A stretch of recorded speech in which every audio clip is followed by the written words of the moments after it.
Hey guys, my name is Bryson Sessions and you're listening to the Bed Project Podcast. This show is a little bit different than other shows out there, so if you want an in-depth understanding of what it's about, please listen to episode 292B. It'll give you all the details for the show and what to expect. So that being said, here is today's episode. So cutting straight to the chase, today I made a pros and cons list of quitting FedEx today, actually. And spoiler alert, not going to quit today. I'm going to be, right now with how I feel, I want to be the most petty, most immature, most piece of shit I can be, because the way that I'm being treated right now is completely unacceptable. And I want to give everybody a little bit of a lesson. Don't treat people like shit, because you'll get fucked, right? So anyway, I made a pros and cons list of what would happen if I quit FedEx today. Like, what would happen?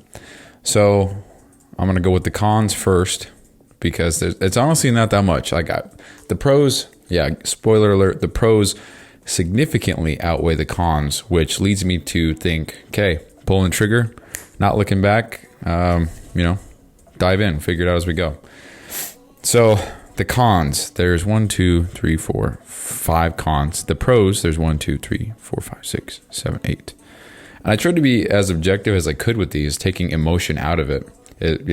I say that, but there's a couple things that are strictly emotion. But anyway, so a con will be, the first and the biggest con is I will lose $1,200 to $1,500 net income per month. So that's only a problem if I cannot sell clients. If I can sell one client, there's no cons, period. So like, that's it. I just have to sell one client per month. So out of the 3,000 people that I message per month, one person has to sign up per month. So the risk to reward is greatly in my favor. I mean, I should just fucking pull the plug right now, honestly, but whatever. So that's the biggest con. The second biggest con is and it's not even a con, it's just more like, because I'm so new, it comes with the territory, obviously, but I will have to get 1 to 2 clients a month to make up for it. I will have to, if I want to make the same amount of money. And if I don't, then I will be negative $400 to $700 a month if I can't sell any clients. And the whole reason for that is because I chose the place to live that I live now based on the income that I have. Also switched over to a meal prep service, so I pay a little bit extra for that. And pretty much the big thing. So if I didn't have the more expensive place to live and I didn't have the meal prep service, I'd probably be saving like $700 a month. But I don't know. I like where I live. I live in a safe spot. It's a lot of what I have worked so hard for, and maybe lesson learned, maybe not, whatever. I mean, when I move out, then in the next year, so next April 2025, which will be, let's do some quick math here. So August, September, October, November, December, January, February, March, April. 9 times. Let's see. So in the next so about episode 570-ish, I'll be living in a new place. So there's a shout out to 570. Hold on. I'm listening to music actually for the first time while recording a show, and I made sure that you guys couldn't hear it, because I think it would be annoying if you could hear my music barely. So yeah, I listen to my own shit, so that's cool. Anyway, yeah, so the place that I move into next is probably going to be, knowing what I know now and the kind of the lessons that I learned for myself, I'll probably get the cheapest place I can get that has what I need. So I wouldn't say, I'll say that for another show. It's not the point of the show. So we got the cons here. So I would be negative $400 to $700 a month if I can't sell any clients. And the reason why it's a range is because if you throw in the extra paychecks per year, because everybody forgets about the 13th paycheck, or excuse me, the 25th and the 26th paycheck if you're paid biweekly, and then the 49th, 50th, 51st, and 52nd paycheck if you're paid weekly, because if you get paid twice a week, twice a month, that's 2 paychecks, and then you get paid 12 months, so that's 24 paychecks. But 52 weeks, and divide that in half, it's 26. So it's 13th and Yeah, 13th pay period. Or pay group of paychecks, whatever. It's 2 extra paychecks per year is what I'm trying to say. People don't account for that, and they don't. Because I'll watch videos on how to, I don't know, like income and budgeting or whatever like that, because like there's no harm in learning shit, dude. Like getting other people's point of views on things, valuable. So, and they just don't account for that. I'm like, dude, why? So anyway, when I average out the 52 checks per year and then the 26 checks per year, when I average those numbers out between the jobs that I have, I'll be negative $400 to $700 a month. And I've got a little bit of savings and I've got some credit cards. So like realistically, I would be good for the next, I don't know, 8 months if I didn't sell one client. So I've got quite a cushion. That's a pro. Actually, I'm going to write that down. Bigger cushion for not selling any clients. Now, am I not going to get one client in all of the 8 months? Absolutely not. I mean, I did this for a year and a half before I made $6,000. So with those numbers, I should make at least $3,000. But I'm going to be doing so much more and working for this for real that I'll be fine. So anyway, that's what I'll be negative. And that's with the current pay. But I'm going to get a raise here literally maybe tomorrow when I go in, because it's got to update in the system. So I might have that raise tomorrow. I hope so. Highly doubtful, but I'll get it. If not tomorrow, then I'll get it for sure in 2 weeks. So that takes me from 26. Let's look. Takes me from 26.68 to 28.52 per hour. So that's cool. Then after that, in 6 months, in 2 months, September, October, I'll get the cost of living raise, which this year is 5.2% is what I'm being told. So that takes me from 28.52 an hour to 29.66 an hour. And then in February, which is 4 months after October, November, December, January, February, that will put me at 31.10 an hour. So with those, by February, my negative per month will be $50 to $300. Wait, hold on. No. 150 to 450 per month, the negative. But again, if I sell one client, that's completely erased. So there's that. And then the only emotional con on this side is I would definitely miss it. It's been a staple in my life for years. I mean, if we want to get really deep, throughout all the years of me moving and going from state to state to city to apartment complex, and finally making it back here, the one constant out of all of this was FedEx. Sounds corny, but that's the only consistent thing I had in my life. And everything was, and I was a sad fucking guy. I was so down on myself. And if you know me, I hate the word depressed because I think it's overused, and I do think it's a real thing. But generally speaking, I think people just live depressing lives, and they're very sad as a result of it. But I'm not saying that depression isn't real. I'm just saying it's overused, and I think a lot of people don't have shit going on, and so no shit you're depressed, you know? The minute I started pushing myself, the minute my quote-unquote depression went away. Weird. So recap. I would lose about $1,200 to $1,500 net income per month. I would have to get 1 to 2 clients a month to make up for it. I would have to work. You go figure. I will not have guaranteed income. I will be negative $400 to $700 a month if I can't sell clients. And I would definitely miss it. It's been a staple in my life for years. So that's the cons. The pros, here we go. The pros are fucking incredible. So, I mean, I'm selling myself here. But 62 to 76 more hours in my month back to me. So that's 16 to 23 more hours per weekend. So that means I would look forward to weekends again because I would have all this free time to work on my business and to do shit. I would have giant time blocks for working on things. So like instead of coming home and being like, okay, what can I cram in tonight for the 4 hours that I have? Because that's what I've been doing for the last year, right? That would be changed to, that would still be the same weekdays.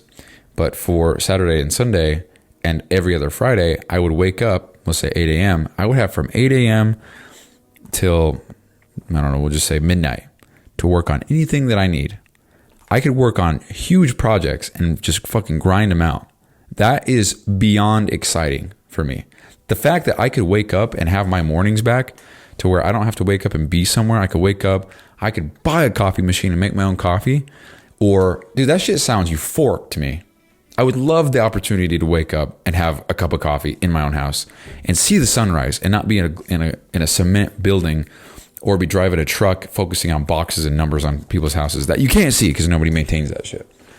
You know? Fucking insane to think that I'd have the opportunity again. So there's that. There's a greater focus on one goal now. So instead of trying to maintain 3 jobs, I would just focus on my full-time job. Just keep doing that. And then I would have the entire weekend, every weekend, and every other Friday to work on my own thing. Incredible. I wouldn't have the stress. Here's another pro. I wouldn't have the stress from FedEx because right now I'm being treated like shit. My manager is literally, purposefully ignoring my texts for, dude, that's a huge thing that's causing me stress in life, man. It's just fucking horrible leaders with shitty attitudes and upper management not doing a goddamn thing about it. It's corrupt, dude. So I don't want any part of that. And I was talking with my buddy Nick. We were talking about how maybe this is all the universe telling me I got to get the fuck out, maybe this is the universe kind of pushing me to jump ship to then focus on my own stuff because it could be just because, you know, maybe it's just the world telling me, hey, you got a good thing going. You're not being treated well. You know, cut this out of your life. It'll be better. That's kind of how I'm taking it, right? Another pro would be there's no more cleaning trucks and absolutely hating it. And I haven't dreaded doing anything in a long time. I've really worked on my attitude and keeping a good state of mind with anything that I do and reframing things if they're shitty. But dude, the cleaning trucks thing, man, it fucking blows, bro. I don't know what it is about it, but it's like I go in there, I grab a truck key, I drive to the power wash station, I clean it off, come back, do the interior, and it's like it's been 12 minutes. And I'm like, dude, you're fucking kidding me. You know, I mean, that's an exaggeration. It's like 45 minutes. But it's like, that felt like 3 hours, and it's only, you know. And so it just makes for one long day. And yeah, there's no, I just do it for the money. There's no pride, there's nothing. So there's that. And so another pro is there's no more physically demanding work. So I could hang the blue collar up for now, right? I mean, blue collar means you're labor. White collar means you're sitting at a desk, bro. I don't know. Let's get rid of the fucking colors of collars. And let's just say you do you do desk work or you work hard and you're a fucking man, huh? Actually, I don't know why I even said that. That was probably the dumbest thing I've ever said on the show. Dude, who cares? Whatever. So that's another pro. I wouldn't have the physical labor requirement on every weekend. Because it's taken tolls on me. My knee's kind of shitty, dude. My right knee especially, because when I'm sitting in the truck, I put that bitch into park and I flip around. You know, I take my seatbelt off, throw it to my left, and I twist my body to the right. My right knee takes all my weight 180 times a day. And it definitely has worn on me, you know. So anybody who does deliveries full time, who runs door to door, because I don't fucking walk, dude. That's a whole different conversation. Run to the door. Be a fucking man. Don't mosey on your way up there and walk. Have a light jog. Let's have some hustle, huh? Dude, every time I see any drivers not running, I'm like, you fucking pussy. You don't got it in you, you know? That's because I've literally ran door to door every single day for the last 3 years doing this shit. No exaggeration. The minute that I found out people ran door to door, I was like, oh, that's how they're so quick. Okay. So yeah, and it's not even like I do it because I think I'm tough. I do it so I can get done quicker, and it makes me feel better. It's like, dude, I'm choosing to be at work longer. Like I'm good. I want to go home, so I run. So whatever. So no more physically demanding work in that regard. Another pro. More availability for people to schedule phone calls and for me to do other kind of phone calls with clients that sign up. One of the things that I want to do is have kickoff calls where we hop on a Zoom call and I just walk through with them everything about the program, get them set up, have them set some goals with me so I can oversee that. Have them, there's a lot of moving parts of the program. So we'd be able to do all of that together and give them that assurance that they're set up and they're ready. They're set for success. And I'm not just like, here's the program. Good luck. See you next week. Because fuck that. And then for other things, like if somebody needs some help, they can schedule a phone call so we can hop on it and nail any questions that they have one-on-one personally. And real quick, I know that's not a scalable model if I'm solo. Like, let's say I have 100 clients, and let's say I have 20 of those people who schedule 2 calls a week, you know? So if there's, we'll say 21 people that schedule 2 calls every week. So that's 42 calls per week, which is 6, let's say they're half-hour calls, right? So that's 3 hours per day just spent on calls. That's a shit ton of time, right? 3 hours per day. Sorry, I don't know if you can hear my music. 3 hours per day. I wouldn't be able to afford to do that, right? So it's not scalable, I don't think, but it is right now. Like right now I should do it because it's a valuable piece of the puzzle. And then maybe I can get some other people to join the program and be coaches alongside me, and we can keep that going. It's kind of like writing handwritten thank you cards for people who order your product. You know, when you're only getting 100 orders a month, you know, that's 3 orders a day, totally doable. But when you get hundreds of thousands per month, per week, probably not going to be doable, but you can find a way. But that's not a problem for me yet. That's a make-believe thing that I think I might hit. So for the time being, I'm absolutely going to offer as much as I can. And then as time goes on, maybe that one-on-one model will have to revert back to a 1-to-5 model. And it would lose the personal touch, but that would be another thing that I could work on that would increase community and team building and, you know, having a partner or having a group of guys or whatever, because I want to make this a big thing. So that's that. So more availability for sales and client calls. There's also what is it? The key indicator for somebody making the most sales and having the most success in a sales atmosphere is overall availability for a phone call. So, that very simply put is the more availability you have to take a phone call for somebody, the higher likelihood it is that you will make the sale. Because if it's convenient for them, then they'll probably make the sale. If the only availability you have is Fridays after 4 p.m., if that's it, like you're leaving so much on the table. So yeah, more room for that. So, and then, the last one we already talked about, but a bigger cushion for not selling any clients. I have a big cushion for not selling any clients, which would allow me to fuck up horribly bad for 8 months straight and still be okay. After that, I probably have to figure something out. But yeah. So that being said, the pros and the cons of me quitting FedEx, pretty clear. It would really only be a good thing. So I think the plan of attack now. Also, I'm going to address this. What happened to the door-to-door thing and the other job and getting practice to do or getting paid to practice with other things? Honestly, I haven't really thought much into it ever since nobody got back to me. Because, dude, I just get sour tastes in my mouth when I'm treated like shit and people can't communicate. It gets me so livid. Just send a goddamn text. I'm not expecting a book. Just say this. Hey man, read your text. I'm really busy. I just want you to know that I read it, but I want to give the thought that this reply needs. Just want to let you know what's going on. I'll give it a reply within the week. That's it. Not asking for a novel every day, not asking for timely updates. Just say, hey, this is what's going on. This is what you can expect. If you don't hear from me by the end of the month, shoot me a call. It's a lot better than just leaving me in the dark. Dude, fuck all that, bro. Gets me so mad. So anyway, that's the thing with the door-to-door and the other job. So I think ultimately having the time to work on my stuff and to practice and do all of that myself would not only be a great bandwidth, a mental bandwidth, time or saver, whatever you want to call it. Not only that, but it would just allow me to do more of what I want to do and what I desire to do on my terms, you know? Like I don't have to go do anything for anybody else. I can do what I want to do in the comfort of my own home because I want to do it. And I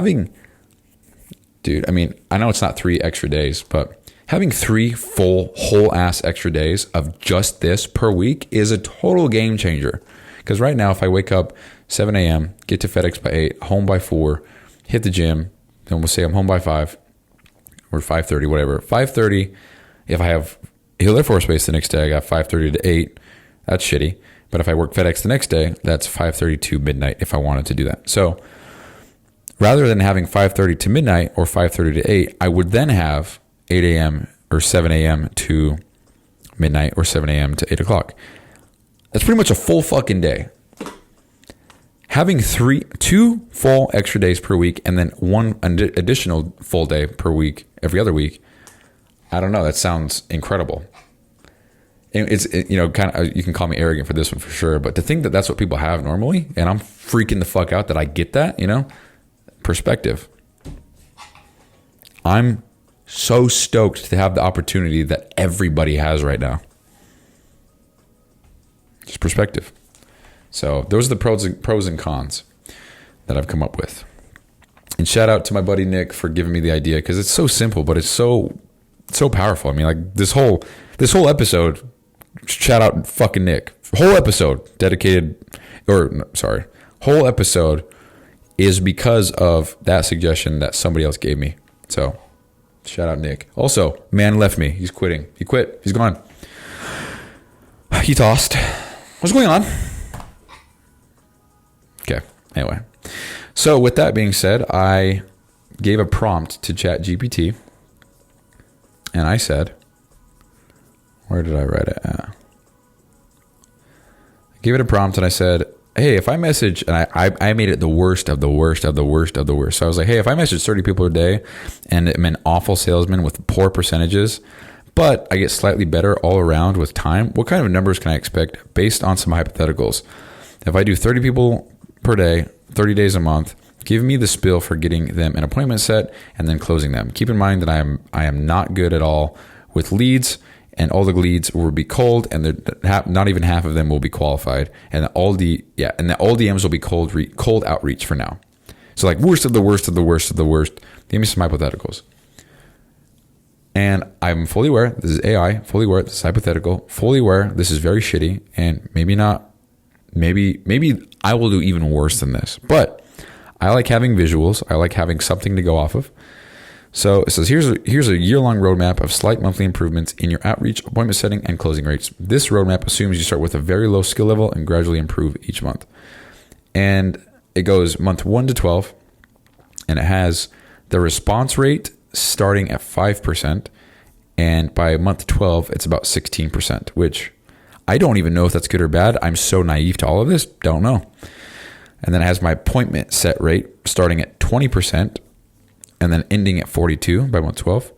And then my closing rate going from 10% all the way to 21%. Don't know if that's good or bad. I really don't. So month 1, if I send 30 messages a day, which I'll probably send double, or maybe I don't. I don't know. I'm learning. I don't know what to expect.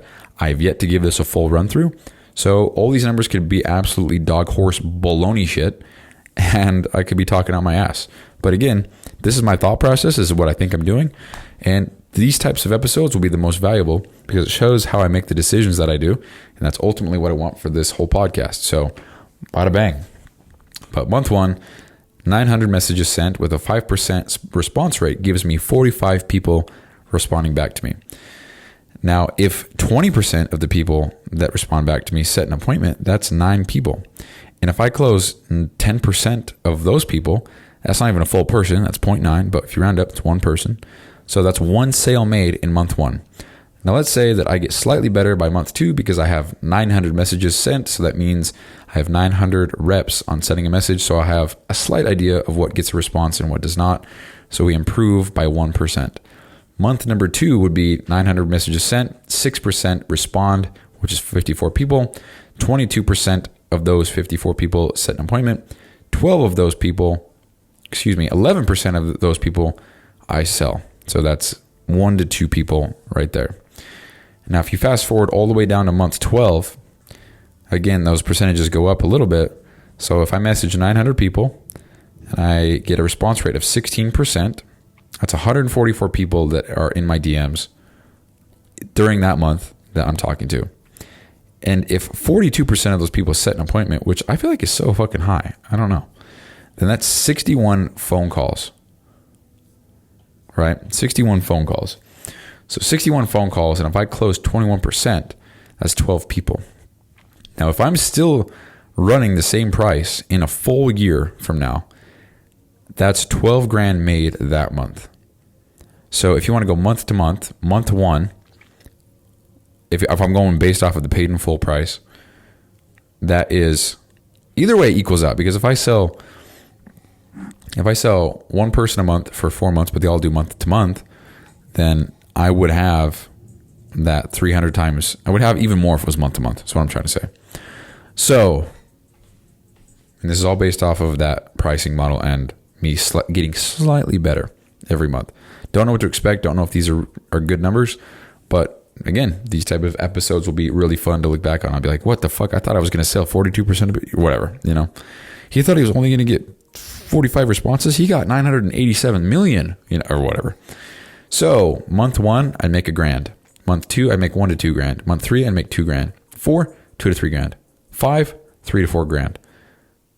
And then 6, 7, 8, 9, 10, 4, 5, 6, 7, 9 grand. Month 11 or 10 would be 9. Month 11 would be 10. Month 12 would be 12 grand. So to think that in 1 year from now, well, let's see.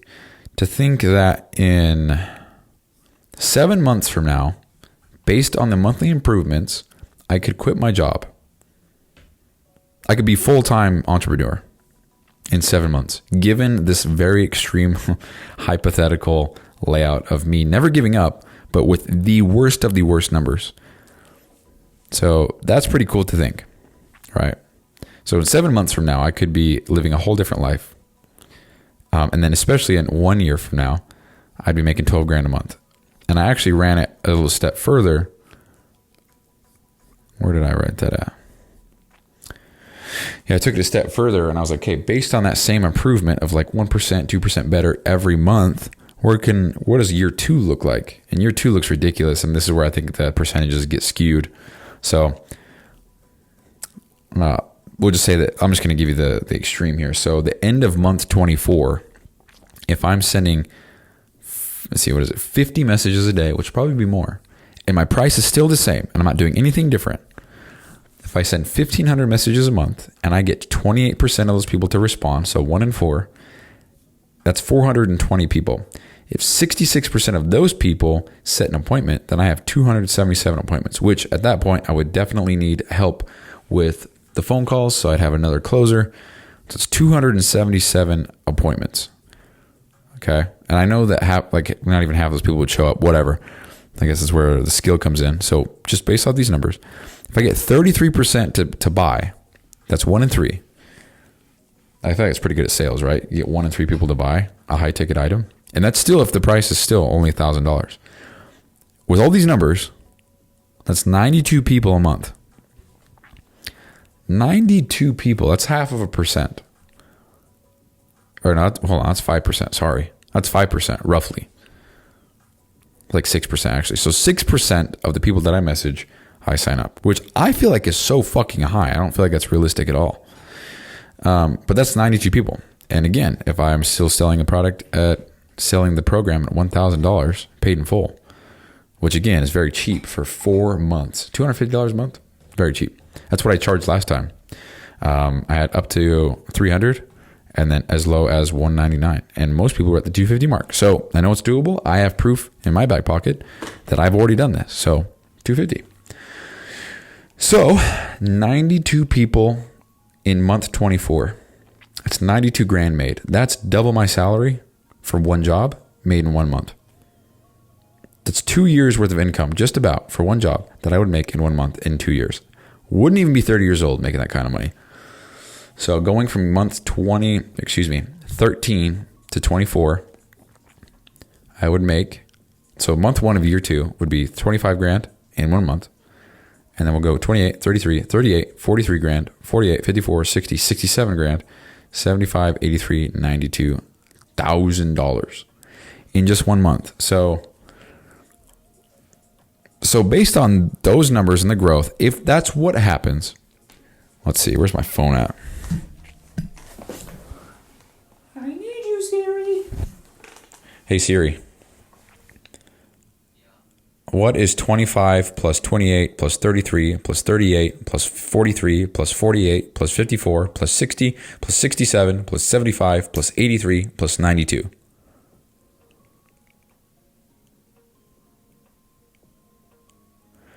Pissed. Hey Siri.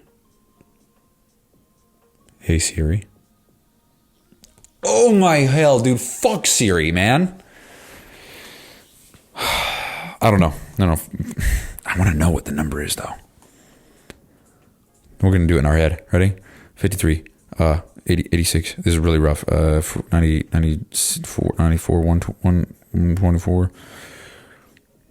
Yeah, it's safe to say it's like over 400 grand. So 400 grand starting August of 2025 and then ending in August 2026. 400 grand. I'd probably shit my pants every day if I made that kind of money, dude. I have no business even talking about six figures, dude. That's in my mind. I have no business talking about that stuff. But anyway, I share all of this because this is what I went down today. Because I was like, hey, if I'm the shittiest of the shit, I'm the ugliest of the ugly, and I'm just horrible, what can I expect? And I do that so that I can forecast a little bit, because I'm a planner not a planner, that's the wrong word. I'm an analyst. I like to know, I'm the guy that gets paralyzed by analysis, right? I'm like, well, before I start, what are the outcomes of this and this and this and this and this? But what if this happens? What if these two things happen? I'm doing like, I'm doing like 25 factorial in my head with all the different possibilities, which 25 factorial is 25 times 24 times 23 times 22 times 21, all the way down to 1. Whatever that number is, that's how many outcomes I try to figure out in my head before I start, because I want to be prepared. But that's what they call paralysis by analysis. And I'm that guy tenfold. I'm that guy. You're not that guy, pal. Trust me. You are that guy. Oh, we have a good time here. So, yeah, I just ran through the numbers. I like to kind of know what I'm up against. And it gives me kind of something to work for, because I'm like, okay, if I'm the shittiest of the shittest, then this is what I can expect. But I probably won't be. So, one step above shittest of shittest, that's what I can expect to be. And if I improve a little bit, what can I expect? So I run through those. So, yeah, so summarize the show real quick, made a pros and cons list. Pros significantly outweigh the cons. And all I would need to do to not drown is to sell one client a month, which is just the absolute bare minimum of everything. So that's pretty cool, man. So, and here's the thing, I'm gonna say this. I don't know if it'll happen or not. I'm just so frustrated, man. Just treated like shit at FedEx right now. Manager's a piece of garbage. No respect for that, man. So, to, I guess, get back at him, the idea, and maybe they listen to the show, I don't know. But so here's my plan. Now you have the playbook. I don't really give a fuck. But if I this is very petty. This is very immature. This is not professional, and this is very kiddish of me. Fully aware. Anyway, let's move on.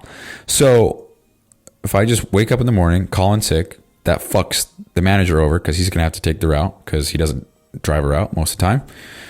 So that fucks him over. Cool, that's what I want. This sounds so shitty. I mean, I'm going to be embarrassed about this later on. I promise I will be. But people are just, it gets me upset. And then the next day, I'll just no call, no show, right? And then they'll be like, what the fuck? I'll be like, oh, my bad, dude. My alarm, I thought, fuck.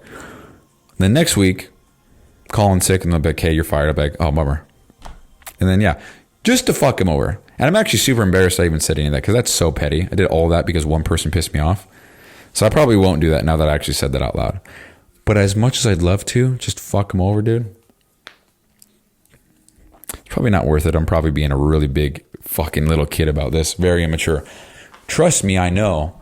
But that's the purpose of the podcast, Document every thought, every decision, blah, blah, blah. So that's the pros and the cons. That's a little forecast of the next 2 years if I do the bare minimum and do so shitty at the bare minimum. And it's pretty cool. Here's why never giving up is so cool. As long as I don't give up, do the bare minimum and am so shitty at the bare minimum, these are the numbers that I can expect. As long as I do not give up. Period. So this is almost guaranteed because I won't give up. I won't stop. I'm not going to quit. What am I going to do? Quit? I always say that to myself. Things get tough. I'm like, okay, well, what are you going to do? Quit? I don't know. People have their quotes that they like. People that, they have their things that help them or motivate them. But that, for me, that's, what are you going to do, Bryson? You just going to quit? I hear that in my head. Dude, I say that to myself so much. Like, I'm laughing about it because it's like, it's so powerful for me. I'm gonna use some names because I want these people to hear it because I love you guys so much. But I'm not gonna call anybody out. Love you guys, but never mind. What are you gonna do, Bryson? You gonna quit? You gonna go back to being average? You gonna go back to being weak? You gonna quit? Like, I think about me like on a run. It's raining and I stop because I'm tired. And I think about me to the side of me, just coming out of the bushes or something like that and just walking up, putting my hand on myself's back because me is tired. And then me saying to me, oh, are you just going to quit, man? Is that it? That's all you got, Whoo, no fucking way. So that helps me. That's my little thing that I say to myself a lot, That's one thing that I can say came from me that I use for myself.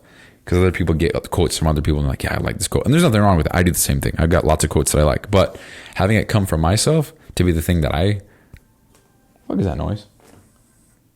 Yeah, having that thing for me. Oh, it's my nose is stuffy. So when I'm talking, it's making weird noises. Cool. It's really embarrassing. It's all good. So anyway, that's the show.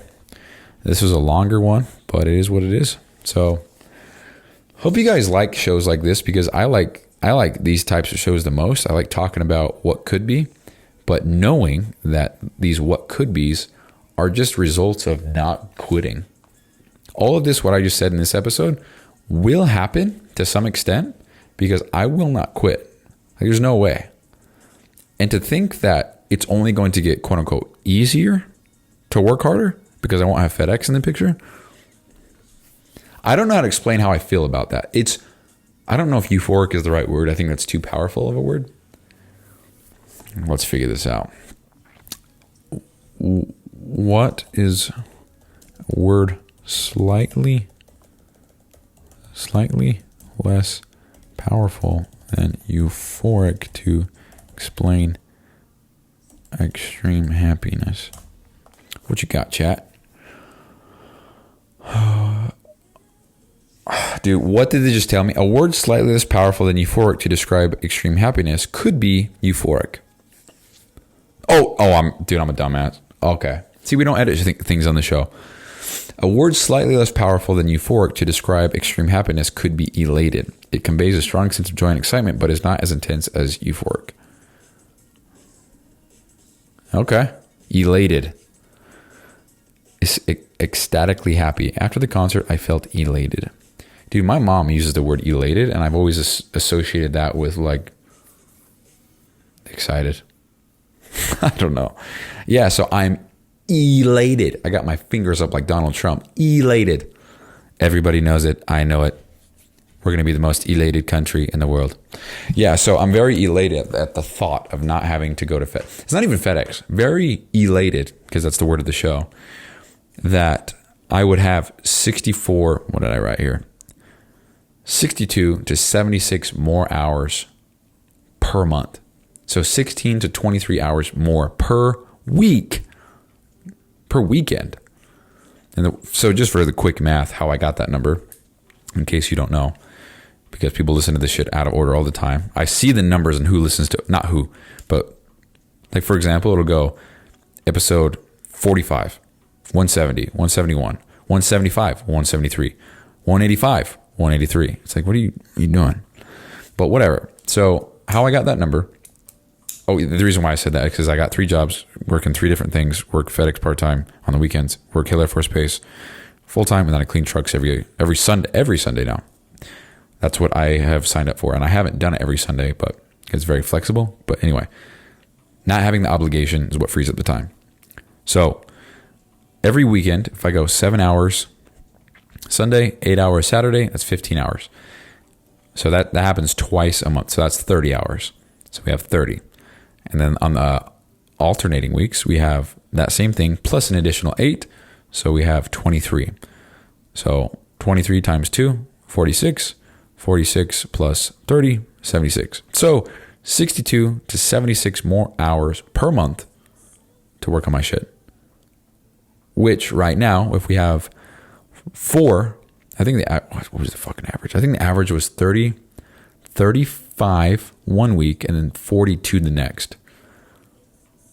So in a 2-week span, we have 77. Is that right? 37 and 42. No. So that's 79. So it's like I'm getting a whole additional week in my month to work on my stuff, which gets me elated. I feel elated. This is elation. All right. I'm tired as fuck. It's very late, so I'm going to bed. But yeah, this will be a cool show to look back on. I'm going to give it a gem. This is a valuable episode. I'm going to give it a gem. I think this will be cool. It's just the thought process and how I go about evaluating a massive decision in my life, quitting an entire job to focus on my goals. I think this is a valuable show. So this guy gets the gem. That's it. So it's pretty cool because one thing I want to add is this is all an assumption that nothing changes. Like I just get a little bit better every month, assuming that I just do the work. That's all. That's it. Work is laid out. As long as I do that with the right intent and I'm actually trying and I'm learning from my mistakes and I'm trying to get better, this is the worst case scenario, which is cool. And the cool thing about a worst case scenario being actually pretty fucking cool is that the thought of that being the worst case and it still being great, what's the best case look like? You know, where all these numbers, would I just add a couple zeros to that? So instead of 92,000, would I be making 900,000? You know, you never know. Because by the end of year 2, I would imagine if I keep going the way I'm going, I would have some sort of team. I would have people. I would have a business where people work in the business. So it'd be me running the show.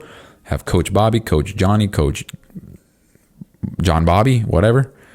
And then they, you know, there's no rules here. So anyway, quick summary. We got the pros and cons. How much would I need to make? How many clients would I need to have? I have so much more time in my day and my weekends, I should say, month total. If I improve just a little bit per day, month 1 would be $1,000.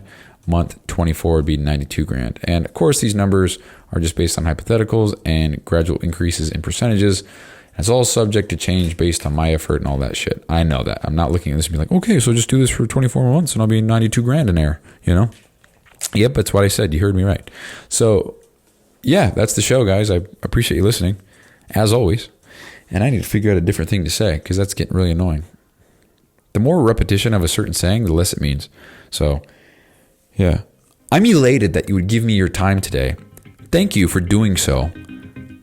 I will end world hunger and create world peace. Show's over. If you haven't already, please go check out episode 292B. It explains what the show is about in depth. If you are a new listener and want to know what the hell is going on, why I sound like shit, why it's not organized, why it's not professional, 292B explains it perfectly. So go give that episode a listen if you haven't already. Thank you so much for giving my stuff a try, and I will see you tomorrow for another episode.